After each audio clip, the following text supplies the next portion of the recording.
लोकसभा की कार्रवाई चल रही थी और यकाएक दर्शक दीर्घा से 2 लोग सदन में कूद पड़े और कूद ही नहीं पड़े, जूते उतारकर सांसदों की बेंच पर, उनकी मेजों पर दौड़ लगाने लगे। उनके हाथों में कैन थे जिससे एक पीले रंग का धुआं निकल रहा था और उस धुएं ने सदन को धीरे धीरे भर दिया।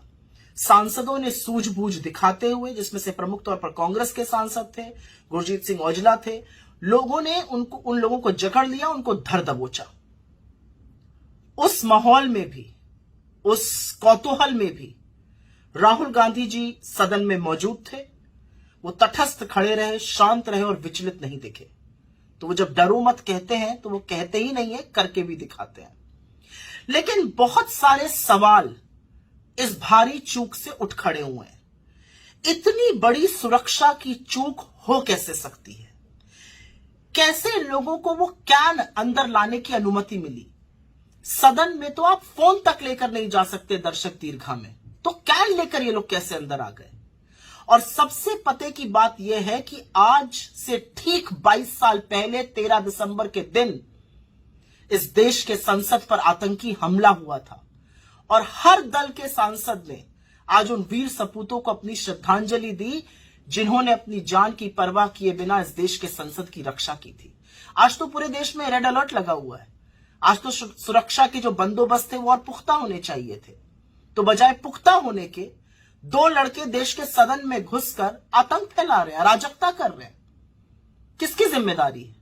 और उससे भी बड़ी पते की बात यह है कि इनकी जो एंट्री हुई सदन के अंदर, उसका पास बनाने में और उस पास की सिफारिश और हस्ताक्षर किया भाजपा के मैसूर के सांसद श्री प्रताप सिम्हा जी ने। तो उनकी क्या जवाबदेही है?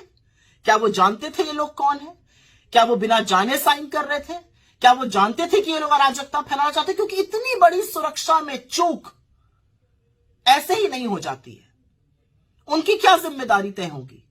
अगर देश की सदन को, देश के संसद में सुरक्षा में भारी चूक हो रही है तो क्या उनको निष्कासित किया जाएगा? क्या उनको एक्सपेल किया जाएगा पार्लियामेंट से? क्योंकि उनके हस्ताक्षर से, उनकी सिफारिश से ये सब लोग यहां पर आए थे। एक और बात है, जो लोग सरहद को सुरक्षित रखने का दंभ भरते हैं वो इस देश के सदन को तो सुरक्षित रख नहीं पा रहे हैं।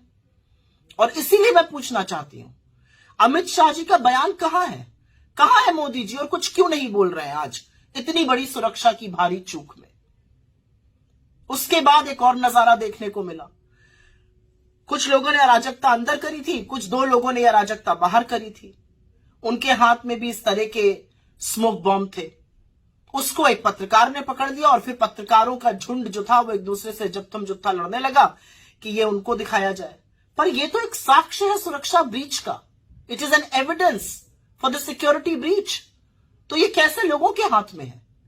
मेरा अपना मानना है कि इतनी बड़ी, इतनी भारी सुरक्षा में जो चूक हुई है उसकी जिम्मेवारी तय होनी चाहिए और इस देश के प्रधानमंत्री को सदन में आकर इस पर बयान देना चाहिए।